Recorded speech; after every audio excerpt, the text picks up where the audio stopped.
എല്ലാവർക്കും സ്റ്റാർട്ടപ്പ് ഇന്നോവേഷൻ്റെ പുതിയ ചാനലിലേക്ക് സ്വാഗതം. ഇന്ന് നമ്മൾ ഒരു 15 വാട്ട്സിൻ്റെ ആംപ്ലിഫയർ ഉണ്ടാക്കുന്ന വീഡിയോയാണ് ചെയ്യുന്നത്. ഇതിനു വേണ്ടി ഞാൻ സെലക്ട് ചെയ്തത് TDA 7297 IC ആണ്. ഈ IC അത്യാവശ്യം നല്ല ക്വാളിറ്റിയുള്ള ഒരു സ്റ്റീരിയോ IC ആണിത്. ഇത് കാർ സ്റ്റീരിയോകളിലെല്ലാം സാധാരണ വരാറുണ്ട്. 15 വാട്ട്സ് 2 ചാനലിൽ നമുക്കിതിൻ്റെ ഓഡിയോ ഔട്ട് കിട്ടുന്നതാണ്. ഇപ്പോൾ TDA 7297 IC ആണ് നമ്മളിന്ന് യൂസ് ചെയ്യുന്നത്. ഇതിൻ്റെ ഡബിൾ സൈഡിലായിട്ട് പിന്നുണ്ട്. അപ്പോൾ മാർക്കറ്റിൽ നിന്ന് ഞാൻ വാങ്ങിയ ഒരു PCBയുടെ ഒരു ബോർഡാണിത്. PCB ബോർഡാണിത്. ഇതിനകത്ത് നമുക്ക് അത്യാവശ്യം ഇതിൻ്റെ കമ്പോണൻസുകളെല്ലാം നമുക്ക് ഡീറ്റെയിൽഡായിട്ട് വെക്കാൻ പറ്റുന്ന വിധത്തിലേക്ക് മാർക്ക് ചെയ്തിട്ടുണ്ട്. ഇത് നിങ്ങൾക്ക് തന്നെ ചെയ്ത് നോക്കാവുന്നതാണ്. ഇത് ICയുടെ സെക്ഷൻസ്, അതിനകത്ത് ഏറ്റവും മുകളിലായിട്ട് IC വരുന്നു. പിന്നെ ഈ സ്ലോട്ടുകളിലെല്ലാം ICയുടെ പിന്ന് വെക്കേണ്ടതാണ്. ഇത് റൈറ്റ് സൈഡ് സ്പീക്കർ, ലെഫ്റ്റ് എന്ന് എഴുതിയിരിക്കുന്നത് L എന്ന് എഴുതിയിരിക്കുന്നത് ലെഫ്റ്റ് സൈഡ് ചാനലിൻ്റെ സ്പീക്കർ. 224 എന്ന് പറയുന്നത് റെസിസ്റ്ററാണ്. അതായത് സെറാമിക് കപ്പാസിറ്ററാണ്. 224 സെറാമിക് കപ്പാസിറ്ററാണ്. ഒരു 47Kയുടെ റെസിസ്റ്ററുണ്ട്. പിന്നെ ഇതൊരു 10.5 μFൻ്റെ ഒരു കപ്പാസിറ്റർ, 47Kയുടെ ഒരു റെസിസ്റ്റർ, 224ൻ്റെ സെറാമിക് കപ്പാസിറ്റർ, അത് 104ൻ്റെ ഒരു റെസിസ്റ്ററാണ്. അതും 104യുടെ ഒരു സെറാമിക് കപ്പാസിറ്റർ വേണ്ടി വരും. ഒരു 2200 മൈക്രോഫാരഡിൻ്റെ ഒരു കപ്പാസിറ്റർ. പിന്നെ ഇൻപുട്ട് കണക്ഷൻ ഇവിടെ ലെഫ്റ്റും റൈറ്റും ഗ്രൗണ്ട് കൊടുത്തിട്ടുണ്ട്, പോസിറ്റീവ് നെഗറ്റീവ്. 12 വോൾട്ട് DC-യിലാണ് ഇത് വർക്ക് ചെയ്യുന്നത്.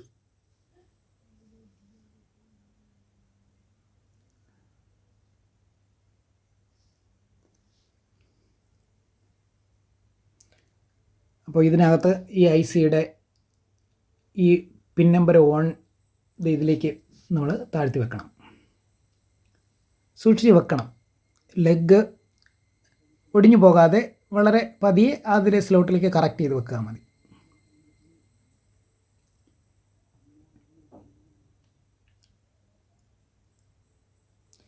പിന്നെ റെസിസ്റ്റർ വെക്കുക,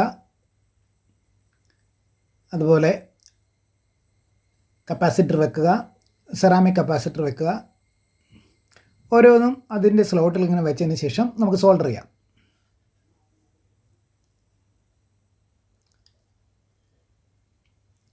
ഓരോന്നും സോൾഡർ ചെയ്ത് അതിൻ്റെ എക്സ്ട്രാ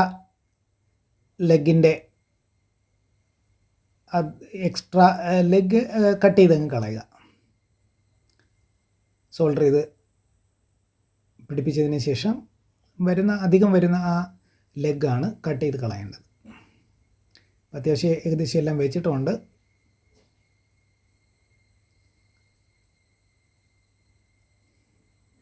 സോൾഡർ ചെയ്യാനുണ്ട്. കുറച്ച് സോൾഡർ ചെയ്ത് കഴിഞ്ഞ്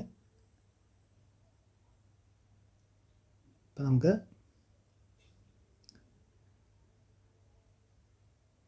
അത്യാവശ്യം എല്ലാം കമ്പോണൻസ് എല്ലാം ബോർഡിൽ പിടിപ്പിച്ച് കഴിഞ്ഞു.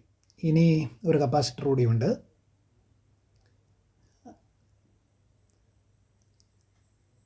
അത് നമുക്ക് അതിനകത്തേക്ക് വെക്കണം. ICയിൽ പ്രോപ്പറായിട്ടൊന്ന് കണക്ഷൻസ് എല്ലാം ചെക്ക് ചെയ്യുക. എല്ലാ കണക്ഷൻസിലേക്കും കറക്റ്റ് സോൾഡറിങ് ചെയ്തിട്ടുണ്ടോ എന്ന് ശ്രദ്ധിക്കുക. അത് എവിടെയെങ്കിലും ഡബിൾ ജോയിൻ്റ് ആയിട്ടുണ്ടെങ്കിൽ അതിനെ റിമൂവ് ചെയ്യുക. കറക്റ്റ് ഡബിൾ ചെക്ക് ചെയ്യുക.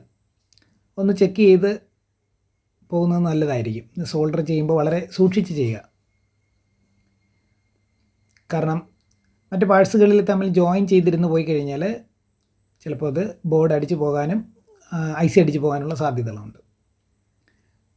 ഒരു പരിധിവരെ ഈ IC ഷോർട്ട് സർക്യൂട്ടിനെ പ്രിവെൻറ്റ് ചെയ്യുന്ന തരത്തിലുള്ള IC ആണ്. വലിയ കുഴപ്പമുണ്ടാവുമെന്ന് തോന്നുന്നില്ല.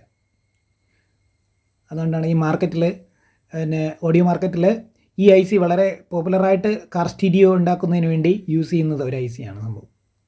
2 ചാനലിൽ നല്ല ഔട്ടാണ് കിട്ടുന്നത്, ക്രിസ്റ്റൽ ക്ലാരിറ്റി സൗണ്ട് കിട്ടുന്നുണ്ട്.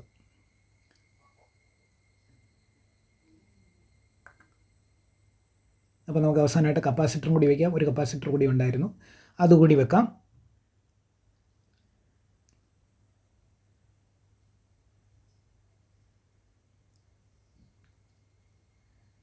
ഇപ്പോൾ നമ്മുടെ കമ്പണൻസുകളെല്ലാം PCBയിലേക്ക് റെഡി ആയിട്ടുണ്ട്. ഇനി നമുക്ക് ഒരു ചെറിയൊരു ഹീറ്റ് സിങ്ക് ഇതിലേക്ക് നമുക്ക് വെക്കണം. കാരണം ഐ സി ചൂടാവും. അപ്പോൾ ആ ചൂട് പ്രിവെൻറ്റ് ചെയ്യുന്നതിന് വേണ്ടി, അല്ലെങ്കിൽ അതിന് എക്സ്ട്രാ ചൂട് ഇതിനെ തടഞ്ഞു നിർത്തുന്നതിന് വേണ്ടി നമ്മളൊരു ഹീറ്റ് സിങ്ക് അതിൻ്റെ കോമ്പൗണ്ട് അതിനകത്ത് ഐ സിയിൽ തേച്ചതിന് ശേഷം നമുക്കതിലേക്ക് ഈ ഹീറ്റ് സിങ്ക് സ്ക്രൂ ചെയ്ത് നമുക്ക് പിടിപ്പിക്കേണ്ടതായിട്ടുണ്ട്. കാരണം ഈ കോമ്പൗണ്ട് വൈറ്റ് കളറിൽ കാണുന്ന ഈ കോമ്പൗണ്ട് അതിൻ്റെ ഐ സി ഇതിനകത്തേക്ക് ഒട്ടിച്ചേർന്നിരിക്കാൻ വേണ്ടി സഹായിക്കും. അപ്പോൾ ഈ എക്സ്ട്രാ അധികം ഉണ്ടാകുന്ന ചൂടുകളെല്ലാം നേരെ ഹീറ്റ് സിങ്കിലേക്ക് വഹിച്ചു പോകാനും അതവിടെ ഫിക്സ് ചെയ്തിരിക്കാനും ഇത് സഹായിക്കും നമ്മളെ. അതൊന്ന് ടൈറ്റ് ചെയ്ത് കൊടുക്കുക. സ്ക്രൂ നന്നായിട്ടൊന്ന് ടൈറ്റ് ചെയ്ത് കൊടുത്തിട്ട് അധികം വരുന്ന ആ കോമ്പൗണ്ടിനെ ജസ്റ്റ് ഒന്ന് ക്ലീൻ ചെയ്ത് കൊടുക്കുക. പ്രോപ്പറായിട്ട് ഫിക്സ് ചെയ്ത് കഴിഞ്ഞു. ഇനി നമുക്ക് ടെസ്റ്റിംഗ് സ്റ്റേജാണ്. അപ്പോൾ അതിന് വേണ്ടി നമുക്കിനി സ്പീക്കറിലേക്കുള്ള വയറുകൾ കണക്ട് ചെയ്യണം. സ്പീക്കറിന് വേണ്ടി 2 ചാനലാണെന്ന് ഞാൻ പറഞ്ഞു, ലെഫ്റ്റും റൈറ്റും. അതിനുവേണ്ടി ഞാൻ മഞ്ഞയും കറുപ്പും കലർന്ന കളറിലുള്ള വയറാണ് സ്പീക്കർ ചാനൽസിന് വേണ്ടി ഞാൻ എടുത്തിട്ടുള്ളത്. അപ്പോൾ ലെഫ്റ്റും റൈറ്റും സ്പീക്കറിന് എടുത്തു. പിന്നെ പോസിറ്റീവിന് വേണ്ടി ചുവപ്പ്, നെഗറ്റീവ് കറുത്ത കളറ്. അത് 12 വോൾട്ട് 1 ആംപിയറോ 3 ആംപിയറോ വരെ പോകാൻ പറ്റും, കുഴപ്പമൊന്നുമില്ല. ഞാനിവിടെ 2 ആംപിയറാണ് കണക്ഷൻ എടുത്തിരിക്കുന്നത്. ഇനി ഇൻപുട്ടിന് വേണ്ടി 3 ചാനൽ ഇൻപുട്ട് കൊടുക്കുന്നതിന് വേണ്ടി ഗ്രീനും ബ്ലാക്കും ബ്ലൂവും കൂടെ കൊടുത്തിട്ടുണ്ട്. അത് 3ഉം ഇൻപുട്ടാണ്. നമ്മുടെ ഓഡിയോ പ്രിയാമ്പിൽ നിന്ന് വരുന്ന ഓഡിയോയുടെ ഇൻപുട്ട് കൊടുക്കുക. അപ്പോൾ നമ്മുടെ കണക്ഷൻസ് വയറിംഗ് എല്ലാം കറക്റ്റായിട്ടുണ്ട്. ഇനി നമുക്ക് സ്പീക്കറിലേക്ക് ഒന്ന് കണക്ട് ചെയ്ത് കൊടുക്കാം. ഈ കാണുന്നത് ഇൻപുട്ടാണ്, ലെഫ്റ്റും റൈറ്റും ചാനലിൻ്റെയും കൂടെ ഇൻപുട്ടാണ്. അപ്പോൾ ഞാൻ 2 ചെറിയ സ്പീക്കർ എടുത്തിട്ടുണ്ട്. എൻ്റെ കയ്യിലുള്ള ക്യാംബ്രിഡ്ജിൻ്റെ ചെറിയ 2 സ്പീക്കറാണ്. ആ സ്പീക്കറിലേക്ക് ഞാനിതൊന്ന് കണക്ട് ചെയ്യുകയാണ്. ഇത്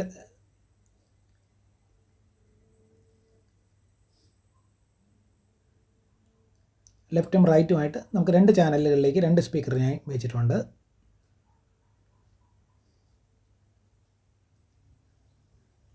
അത് റൈറ്റ് സൈഡിലേക്ക് വേണ്ടിയുള്ളൊരു ചാനലാണ്. അതിലേക്ക് ഞാൻ വീണ്ടും വയർ കണക്ട് ചെയ്ത് കൊടുക്കുന്നു.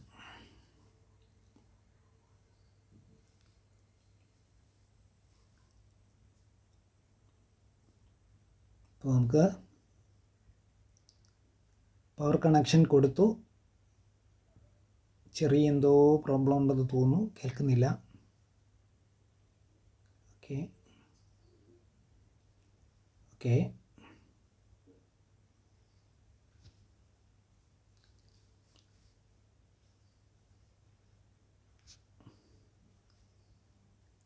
ഓക്കെ ഇപ്പോൾ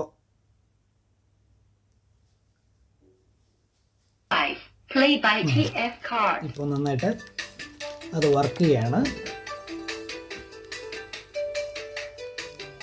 വർക്ക് ചെയ്യുന്നുണ്ട്. നല്ല ക്വാളിറ്റിയിൽ ആണ് സൗണ്ട് കേൾക്കുന്നത്.